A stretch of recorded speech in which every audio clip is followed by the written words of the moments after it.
اعوذ باللہ من الشیطان الرجیم، بسم اللہ الرحمن الرحیم۔ رب اشرح لی صدری ویسر لی امری واحلل عقدۃ من لسانی یفقہوا قولی یا رب العالمین۔ اللہم صلی علی محمد وعلی آل محمد کما صلیت علی ابراہیم وعلی آل ابراہیم انک حمید مجید۔ اللہم بارک علی محمد وعلی آل محمد کما بارکت علی ابراہیم وعلی آل ابراہیم انک حمید مجید۔ سب کو السلام علیکم ورحمۃ اللہ وبرکاتہ۔ الحمدللہ ہم لوگ اس رمضان کے آخری عشرے میں پہنچ چکے۔ زیادہ سے زیادہ عبادت کریے گا۔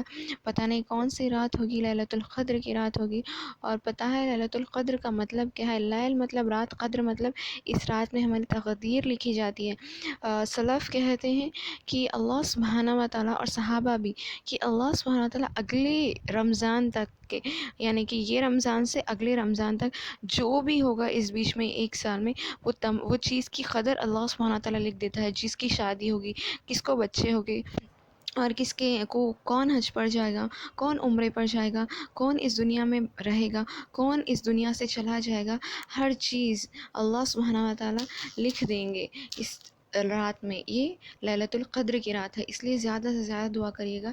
اور سلف تو یہ لیلۃ القدر کی رات کو زیادہ سے زیادہ حج کی دعا کرتے تھے، کیونکہ اسی رات میں ہر چیز لکھی جاتی ہے نا۔ اگلے یعنی کہ ان 2 مہینوں کے بعد پھر بقرعید کا مہینہ ہوتا ہے جس میں حج کیا جاتا ہے، تو اسی لیے یہ لیلۃ القدر کی رات بہت دعا کرتے تھے وہ لوگ، اور بہت زیادہ دعا کریے گا اپنے لیے اور تمام امت والوں کے لیے۔ اور نبی صلی اللہ علیہ وسلم نے فرمایا کہ قیامت کے دن 7 ایسے قسم کے لوگ ہوں گے جو اللہ سبحانہ تعالیٰ کے عرش کے سائے میں ہوں گے۔ ان میں سے ایک گروہ والے وہ ہے جس کا دل مسجدوں میں اٹکا ہوا رہتا ہے، یعنی کہ جو اپنے دلوں کو، جو ہمیشہ مسجد جانے کے پابند ہوتے ہیں، وہ اللہ سبحانہ تعالیٰ کے عرش کے سائے میں ہوں گے۔ یہ ایک قسم کے لوگ ہیں۔ تو سوچئے، جس کا تعلق مسجد سے ہو گیا، وہ کیسے ہوگا؟ وہ ایمان والا ہوگا۔ اور اللہ سبحانہ تعالیٰ یہ کہہ رہے ہیں، نبی صلی اللہ علیہ وسلم نے فرمایا، جس کا تعلق مسجد سے جڑا ہوا ہوگا، جس کا دل مسجد میں اٹکا ہوا ہوگا، وہ اللہ سبحانہ تعالیٰ کے عرش کے سائے کے نیچے ہوگا۔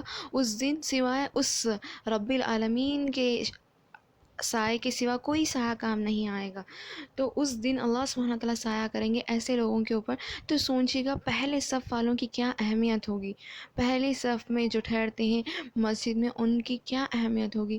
ایسے شخصیتوں کی بہت زیادہ اہمیت ہے۔ اللہ سبحانہ تعالیٰ اور اس کے فرشتے صلوات بھیجتے ہیں ایسے شخص کے اوپر جو پہلی صف میں کھڑا ہوتا ہے۔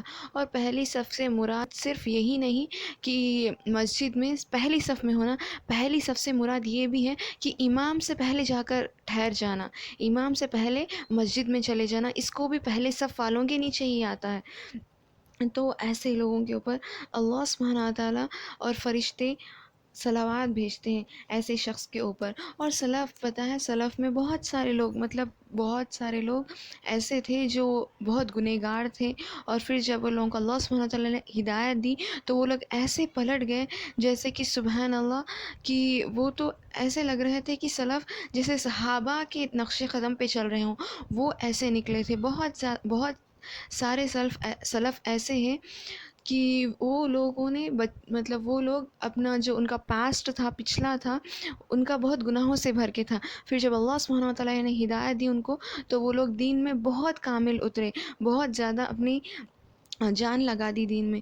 تو ایسے سلف کہتے ہیں کہ جو شخص مسجد سے اپنا تعلق جوڑ لیتا ہے، جو ہمیشہ پہلی صف میں کھڑا ہوتا ہے، تو وہ شخص یعنی کہ اس کی توبہ سچی ہے، مطلب جو توبہ کرتا ہے اور ہمیشہ مسجد جاتا ہے اور ہمیشہ پہلی صف میں رہنے کی کوشش کرتا ہے، جو گنہگار ہے وہ توبہ کر کے اپنا تعلق مسجد سے جوڑتا ہے، پھر پہلی صف میں رہنے کی کوشش کرتا ہے، تو ایسا شخص کی توبہ سچی ہے کہہ کر سلف کہتے ہیں۔ نبی صلی اللہ علیہ وسلم نے کہا کہ میری امت میں ایک خاص بات ہے، پتہ ہے وہ کیا ہے؟ میری امت میں خاص بات یہ ہے کہ جب نماز میں، جب کوئی صف میں ٹھہرتا ہے تو وہ بالکل اسی طرح ٹھہرتا ہے جس طرح اللہ سبحانہ و تعالیٰ کے سامنے فرشتے صف بنا کر ٹھہرتے ہیں. بالکل اسی طرح میری امت والوں کے اوپر جب نماز کے لیے ٹھہرتے ہیں وہ بھی اسی طرح بالکل صف بنا کر ٹھہرتے ہیں. تو سوچئے گا، فرشتے اللہ سبحانہ و تعالیٰ کے سامنے صف بنا کر ٹھہر رہے ہیں تو ہم بھی کس کے سامنے ٹھہر رہے ہیں صف بنا کر؟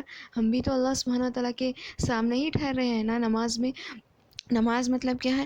اللہ سبحانہ و تعالیٰ سے ہم بات کرتے ہیں. اور قرآن مطلب قرآن میں اللہ سبحانہ و تعالیٰ ہم سے بات کرتا ہے. سبحان اللہ، کتنا اچھا ہے نا یہ.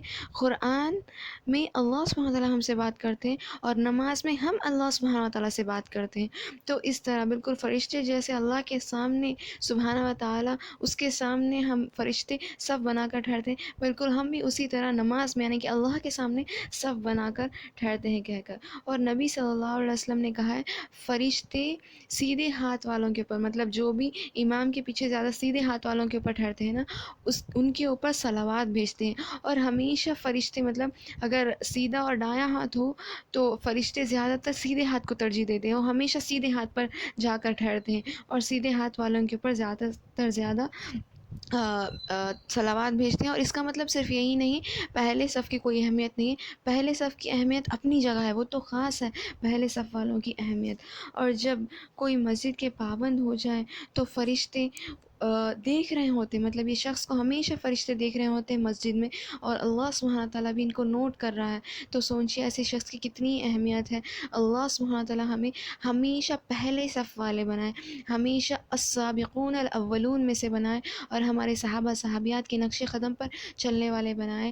آمین اللہم آمین. اور لیلۃ القدر کی رات کو پا کر اپنے گناہوں کی توبہ اور بخشش کرانے کی توفیق عطا فرمائے اور ذات اللہ سبحانہ تعالیٰ ہمارے لیے حج اور عمرے کو لکھ دے. آمین اللہم آمین. السلام علیکم ورحمۃ اللہ وبرکاتہ.